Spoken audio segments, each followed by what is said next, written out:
పంపిన వారి హెచ్చరికో మచర్చిక మాటలు సభయందు ప్రస్తావించాలి గాని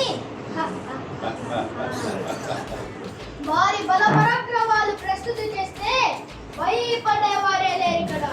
అంత పరాక్రమవంతులైతే 5 ఉల్లెమ్మని అడుగుతే ఎలా? అది ఉగాక వారు నిజంగా నా పిల్ల తండ్రి కుమారులేనా? అర్ధరాజ్యం ఇచ్చటలో అర్థం ఉంది. పిల్ల తండ్రికి మారు కుమారులైన వారికి అర్ధరాజ్యం ఇస్తే ప్రజలు నవ్విపోతారు. ఏం బావా కాదంటావా?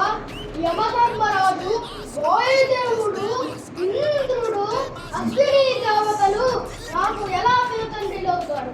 అందుచేత నాకు కాని వారికి అర్ధరాజ్యం ఇవ్వడం కాదు కదా, 5కి కలిపి ఒక్క ఊరు ఇస్తాను.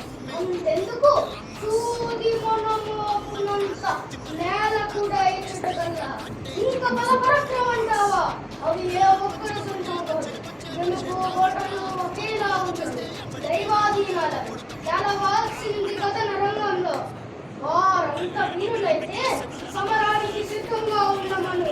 ఇదే ఈ సుయోధన సార్వభౌముని మాట. ఇదే